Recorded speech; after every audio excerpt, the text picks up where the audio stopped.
এসএসসিতে জিপিএ 5 কবে থেকে চালু হলো, আগের ফলাফল কেমন ছিল? আজকের দিনে এসএসসি রেজাল্ট মানেই জিপিএ 5 পাওয়ার দৌড়। কিন্তু আপনি কি জানেন এই জিপিএ 5 সিস্টেমটা কবে চালু হয়েছিল? তার আগে কেমন ছিল আমাদের রেজাল্টের হিসাব?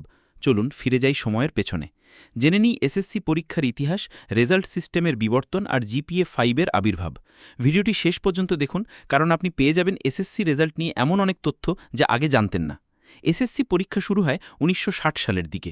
তখন এটাকে বলা হতো ম্যাট্রিকুলেশন এক্সাম। ১৯৮০ সাল পর্যন্ত রেজাল্ট দিত ডিভিশন সিস্টেমে, মানে প্রথম বিভাগ মানে ফার্স্ট ডিভিশন, দ্বিতীয় বিভাগ মানে সেকেন্ড ডিভিশন, আর তৃতীয় বিভাগ মানে থার্ড ডিভিশন, আর এর নিচে ফেল। উদাহরণ হিসেবে বলা যায় ৬০% বা তার বেশি নম্বর পেলে প্রথম বিভাগ, ৪৫ থেকে ৫৯ পেলে দ্বিতীয় বিভাগ, ৩৩ থেকে ৪৪ পেলে তৃতীয় বিভাগ, আর এর নিচে ফেল। তখন কেউ বলতো না আমি জিপিএ 5 পেয়েছি, বরং বলতো আমি ফার্স্ট ডিভিশনে পাশ করেছি। ১৯৯১ সাল থেকে এসএসসিতে গ্রেডিং সিস্টেম চালু হয়। এতে ডিভিশনের জায়গায় আসে জিপিএ, মানে গ্রেড পয়েন্ট অ্যাভারেজ। এই নতুন সিস্টেমে প্রতিটি বিষয়ের নম্বর অনুযায়ী গ্রেড দেওয়া হয়। এ প্লাস ৮০ থেকে ১০০, এ ৭০ থেকে ৭৯, এ মাইনাস ৬০ থেকে ৬৯, বি, সি, ডি এবং এফ, ফেল। জিপিএ হিসাব করা হতো সব বিষয়ের গড় পয়েন্ট দিয়ে। তখন থেকেই শিক্ষার্থীরা বলতে শুরু করে জিপিএ 5 পেয়েছি। জিপিএ 5 কবে থেকে? জিপিএ 5 চালু হয় ২০০১ সালের এসএসসি পরীক্ষায়, পরীক্ষামূলকভাবে।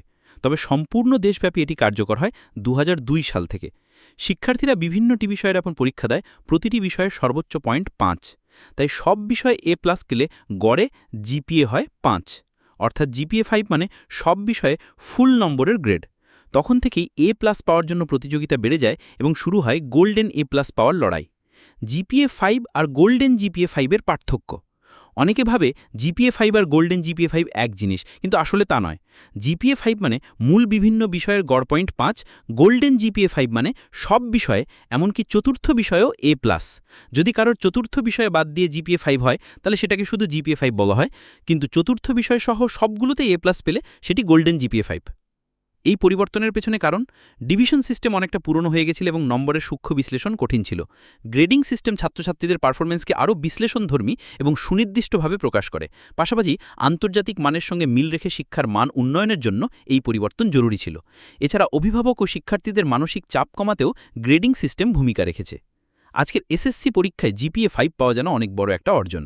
কিন্তু এটার পেছনে আছে ইতিহাস, আছে পরিবর্তন, আছে শিক্ষা ব্যবস্থার বিবর্তন। মনে রেখো, জিপিএ 5 না পেলেও তুমি হারোনি। কারণ জীবন মানে শুধু রেজাল্ট না, জীবন মানে নিজের পথ খুঁজে নেওয়া। নিজেকে বিশ্বাস করো, তুমি পারবে। আপনি কি ডিভিশন সিস্টেমে রেজাল্ট পেয়েছেন, না জিপিএ 5 সিস্টেমে? কমেন্টে লিখে জানাতে ভুলবেন না। আর ভিডিওটি যদি ভালো লেগে থাকে তাহলে লাইক দিন, বন্ধুদের সঙ্গে শেয়ার করুন, আর এমনই চমকপ্রদ তথ্য পেতে আমাদের চ্যানেল সাবস্ক্রাইব করতে ভুলবেন না।